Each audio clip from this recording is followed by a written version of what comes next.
Bismillahirrahmanirrahim. Assalamualaikum warahmatullahi wabarakatuh. Gimana kabarnya hari ini? Semoga tetap semangat belajar. Meskipun kita belum bisa melaksanakan pembelajaran secara tatap muka, semoga hal itu tidak mematahkan semangat kalian dalam belajar. Perkenalkan, nama Ibu Devi. Mungkin kalian sudah kenal ya, karena kalian sudah belajar dengan Ibu dari kelas 1 sampai kelas 3 dalam mata pelajaran matematika. Semoga kita masih bisa bekerja sama dengan baik dalam mewujudkan pembelajaran yang bermakna. Oke, dalam pembelajaran kali ini, untuk pertemuan pertama, Ibu akan menjelaskan tentang kaidah pencacahan di kelas 12 semester 1. Di sini yang pertama yang akan kita bahas itu ada aturan penjumlahan, aturan perkalian, dan aturan pengisian tempat. Di dalamnya ada apa saja, kita bahas satu persatu ya. Nah, untuk aturan penjumlahan, misalkan terdapat buah kejadian yang saling lepas dengan kejadian pertama dapat terjadi dalam N1 cara berbeda, kejadian kedua dapat terjadi dalam N2 cara berbeda, dan seterusnya sampai kejadian K dapat terjadi dalam NK cara berbeda. Banyak cara terjadinya seluruh kejadian tersebut adalah N1 tambah N2 terus ditambahkan sampai NK cara berbeda. Maksudnya seperti apa? Kita lihat saja ke contoh soalnya. Oke, contoh soalnya seperti ini. Jabatan ketua OSIS dapat diduduki oleh siswa kelas 11 atau kelas 12. Di sini ada kata atau ya.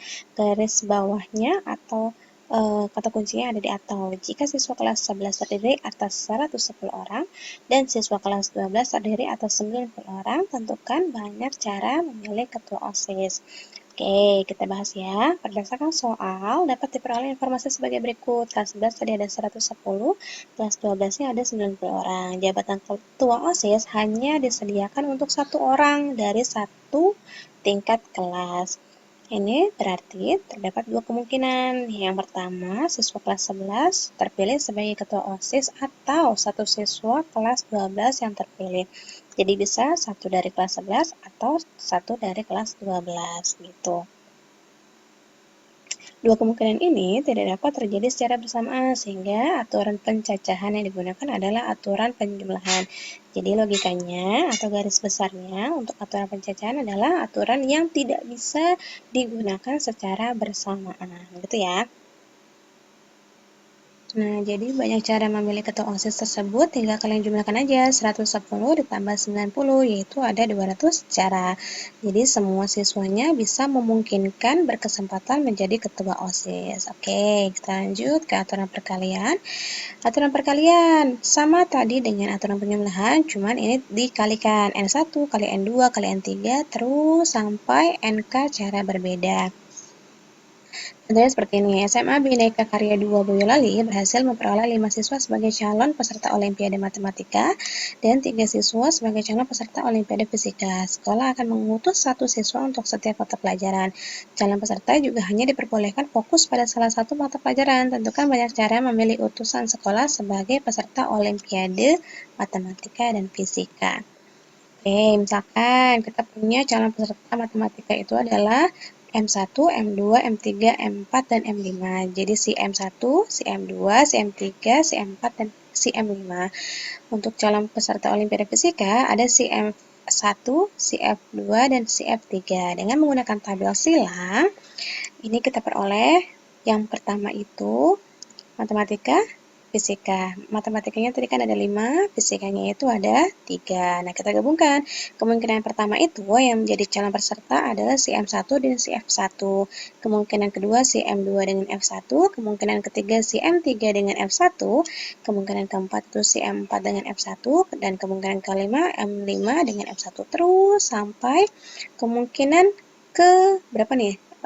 15 ya? Itu adalah si M5 dengan si F3 yang menjadi utusan sekolah sebagai calon peserta Olimpiade. Ini berarti banyak cara memilihnya adalah 15 cara. Atau sederhananya kita bisa menggunakan tabel.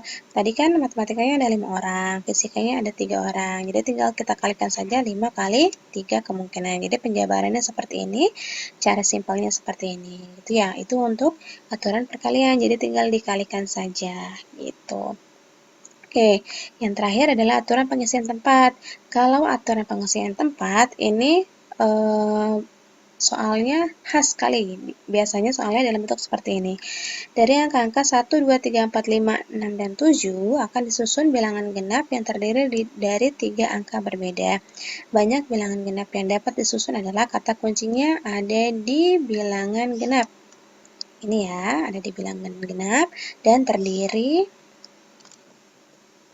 dari 3 angka berbeda. Maksudnya gimana? Gini, dari 1 sampai 7 bilangan genap ada di angka 6, di angka 4, dan di angka 2. Oh ya. Nah, bilangan yang akan disusun terdiri dari 3 angka, berarti ada 3 tempat yang tersedia, yaitu ratusan, puluhan, dan satuan. Kalau 4 angka yang berbeda yang diminta, berarti ada puluhan ribu, ada ribuan, ada ratusan, puluhan, dan satuan. Kalau ada 5 berarti puluhan ribu, ribuan, ratusan, puluhan, satuan. Ini balik lagi ke pelajaran SD ya. Oleh karena angkanya berbeda, maka angka yang sudah digunakan tidak boleh digunakan lagi. Misalkan pertama di posisi ratusan kita sudah menggunakan angka 1, berarti di posisi puluhan 1 tidak boleh digunakan lagi. Yang berarti yang tadinya kita punya 7 angka, sekarang angkanya jadi berkurang untuk diisi di angka puluhan, karena kan angka satunya sudah digunakan di ratusan gitu. Nah, supaya lebih jelasnya kita ke sini. Nah, gini, 365 Bu, angka 365 itu angka-angka dari 1 sampai 7, bukan.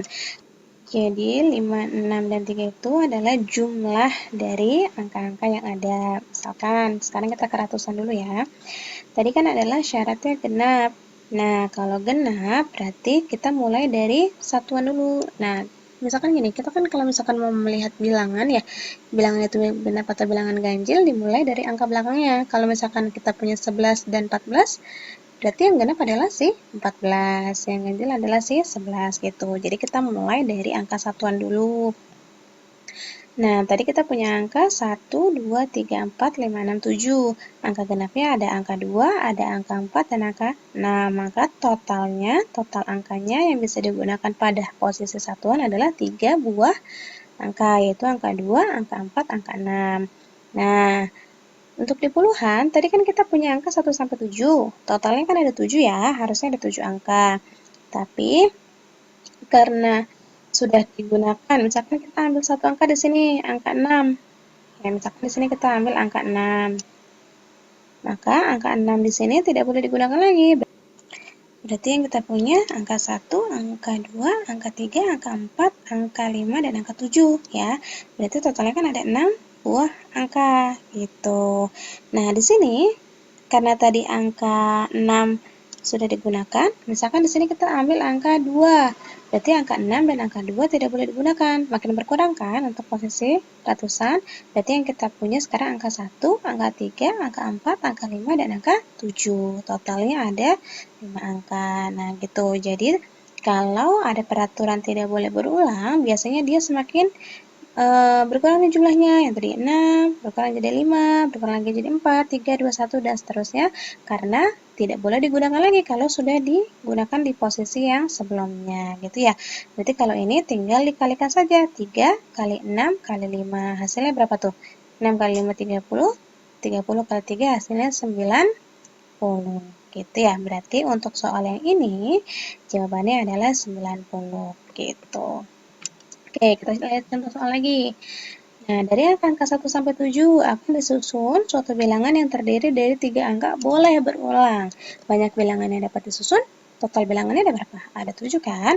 Berarti kita bisa menggunakan ketujuh-tujuhnya dan boleh berulang. Jadi kalau misalkan di sini sudah digunakan angka 5, di sini boleh lagi dipakai angka 5. Di sini boleh lagi dipakai angka 5. Jadi total bilangannya masih ada 7, masih ada 7, masih ada 7. Berarti 7 kali 7 kali 7 hasilnya 343 bilangan yang bisa kita susun.